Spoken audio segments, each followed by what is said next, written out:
If you haven't, and you're unaware of your energy's influence, it could be quietly sabotaging your success. You may have heard of this popular quote that is an unknown author, but it goes something like, your energy introduces you before you even speak. And today I am going to reveal exactly how your energy might be helping or hurting your pet business. Plus, I'm going to be giving you some simple, actionable tips that will help you attract more customers, great customers, and building the pet business of your dreams this year.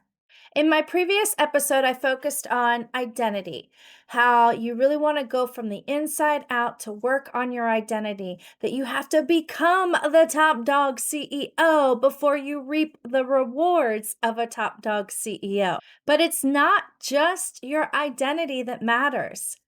The secret is it's the energy behind your identity that truly moves the needle. Think about it. How many times have you gone to meet a new prospect, a new possible customer, a meet and greet, and you really did not feel like going?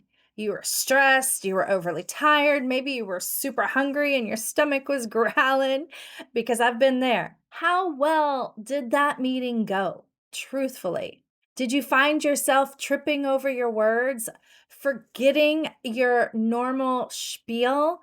Not handling some of the legalities that you always handle.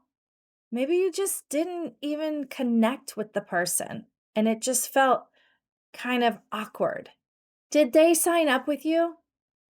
Because chances are, I'm going to guess they didn't, unless you were their only option and they were desperate, or they just didn't listen to their gut feelings, because everything is energy. You, your customers, all of the animals give off energy all of the time. You know how it is. Animals will react negatively to a person who has really low mojo, right? If somebody's just not right, something's not right about them, that animal's going to tell you. Maybe your pet tried telling you not to trust somebody and you ignored it, like I did once in the past and fully regretted it later. I mean, these are all signs, clear signs that energy matters, especially when you're first meeting somebody, especially when you're dealing with a customer on a challenging situation. Maybe you thought the meet and greet went okay because nothing major went wrong, but they didn't choose you. And it left you wondering why they didn't choose you. Or perhaps you had difficult news to tell a customer once.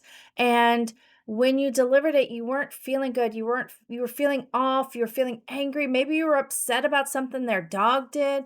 And it just all came out wrong and didn't go very well, possibly costing you a good review. This is because sometimes your energy speaks louder than your words. In fact, I would go as far to say that pretty much all the time, your energy speaks louder than your words. Even if you're frustrated or upset about something completely different that's not even related to the customer, your energy can, in a sense, betray you and send a message that you don't intend. This is why before a meet and greet, I do a check. I have a self check of my energy. It's like a scan, boop, boop, boop. But it's so important that you become self aware and conscious of where your energy is. And before a meet and greet, I make sure that if my energy is not up here, that it's going to be up here before they arrive.